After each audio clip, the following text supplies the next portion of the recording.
ഇന്ന് റിലീസായതിൽ രണ്ടാമത് കണ്ട സിനിമയാണ് ദാവീദ്. ഒരു സ്പോർട്സ് ഡ്രാമ ജോണറിൽ വരുന്ന സിനിമയാണിത്. ഗോവിന്ദ് വിഷ്ണു സംവിധാനം ചെയ്യുന്ന സിനിമയാണ്. എഴുതിയിരിക്കുന്നത് ദീപുവും ഗോവിന്ദ് വിഷ്ണുവും കൂടെ ചേർന്നാണ്. ആൻ്റണി വർഗീസ് പെപ്പെ അദ്ദേഹമാണ് ഇതിൽ നായകൻ.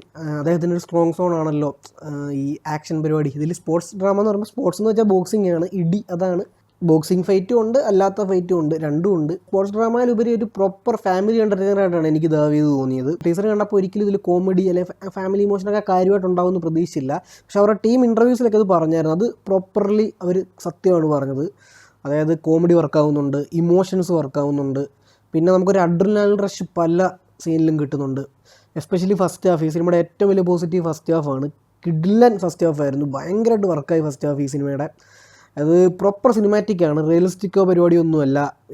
ജസ് കുക്കു എന്ന് പറഞ്ഞൊരു ചൈൽഡ് ആർട്ടിസ്റ്റാണ് പെപ്പയുടെ മകളായിട്ട് അഭിനയിച്ചിരിക്കുന്നത്. ലിജോ മോൾ ഭാര്യ, സൈജു കുറുപ്പ് കൊച്ചാപ്പ, ഇങ്ങനെ ഇവരുടെ ഒരു കോളനി, ഒരു ഫാമിലി പരിപാടിയാണ്. അപ്പോൾ ഇതിൽ പ്രോപ്പർ സിനിമാറ്റിക്കായിട്ടാണ്. പ്രത്യേകിച്ച് ഈ അച്ഛൻ മകൾ സംഭാഷണവും അതൊക്കെ ഭയങ്കര ഓവറാണ്. പക്ഷേ എനിക്കത് വർക്കായി. അത് വർക്കാവാത്തവരുണ്ടാവാം, പക്ഷേ എനിക്കത് പേഴ്സണലി വർക്കായി. അത് ഫാമിലി ഓഡിയൻസിന് കിട്ടും ആ ഒരു ഇമോഷൻ. അവർക്കിത് ആപ്റ്റാണ്. അപ്പോൾ ഇവരുടെ ഈ ഒരു ഇങ്ങനെ അവിടെ ബിൽഡ് ചെയ്യുന്ന ഇമോഷൻ, കോമഡി, അതിലൂടെ നമുക്ക് തരുന്ന ഒരു അഡ്രിനാലിൻ റഷ് വേറെ ലെവലാണ്. എസ്പെഷ്യലി ഇതിൽ ഈ മോ ഇസ്മയിൽ എന്ന് പറഞ്ഞൊരു ആർട്ടിസ്റ്റാണ് പെപ്പയുടെ ഓപ്പോസിറ്റ് ബോക്സറായിട്ട് വരുന്നത്. പുള്ളി നാട്ടി വരുന്നൊരു സീനുണ്ട്. അതിൽ പുള്ളിയും പെപ്പയും കൂടെയുള്ളൊരു ഫേസ് ഓഫ് സംഭവം ഭയങ്കര രോമാഞ്ചമായിരുന്നു.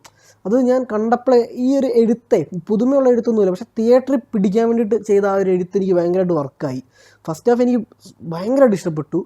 പക്ഷേ സെക്കൻഡ് ഹാഫിലൂടെ ആ ഒരു മൊമെൻറ്റം കീപ്പ് ചെയ്തിരുന്നെങ്കിൽ വേറെ ലെവൽ പോകണ്ടായിരുന്നു. പക്ഷേ സെക്കൻഡ് ഹാഫ് നല്ല സ്ലോ ആണ്. സെക്കൻഡ് ഹാഫ് ആകുമ്പോൾ ഒരു typical Malayalam sports movie, sports ജോണറിൽ വരുന്ന എല്ലാ മലയാള സിനിമയുടെയും ചേരുവ മാത്രമേ ഉള്ളൂ സെക്കൻഡ് ഹാഫിൽ. അത് കൂടുതലൊന്നുമില്ല. വിജയരാഘവൻ്റെ ക്യാരക്ടറൊക്കെ സെക്കൻഡ് ഹാഫിലാണ് കൂടുതൽ വരുന്നത്. പക്ഷേ അദ്ദേഹത്തിനൊന്നും ഭയങ്കര ഇമ്പാക്റ്റ് ഉണ്ടാക്കാൻ പറ്റിയിട്ടില്ല. To be frank, Aju Varghese ഉണ്ട്, പുള്ളിക്കും അങ്ങനെ പറ്റിയിട്ടില്ല.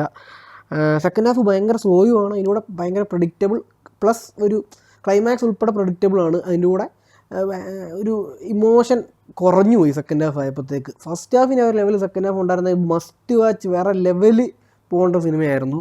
പക്ഷേ സ്റ്റിൽ കോമഡി ഉണ്ട്, ഫൈറ്റ് ഉണ്ട്, ഇമോഷൻസ് ഉണ്ട്, എല്ലാം ഉള്ളൊരു സിനിമയാണ്. ഫാമിലി ഓഡിയൻസിന് നന്നായിട്ട് വർക്കാവും. യൂത്ത് നിങ്ങൾ പോവുകയാണെങ്കിൽ ഒരു ഓൾഡ് സ്കൂൾ, ഒരു ടിപ്പിക്കൽ കൊമേഴ്ഷ്യൽ സിനിമ കാണാൻ വേണ്ടി പോവുക, അല്ലാതെ റിയലിസ്റ്റിക് പരിപാടി, ന്യൂ പരിപാടി കാണാൻ വേണ്ടി പോകരുത്. ഇത് ഫാമിലിക്ക് വേണ്ടിയിട്ട് കൂടെ മെജോറിറ്റി ഓഡിയൻസ് ഫാമിലിയാണ്. ഇത് മെജോറിറ്റിക്ക് വേണ്ടി എടുത്ത സിനിമയാണ്. എനിക്ക് നന്നായിട്ട് വർക്കായ സിനിമയാണ്. അപ്പോൾ ഈ സിനിമയ്ക്ക് എൻ്റെ റേറ്റിംഗ് 3.25 ഔട്ട് ഓഫ് 5 ആണ്.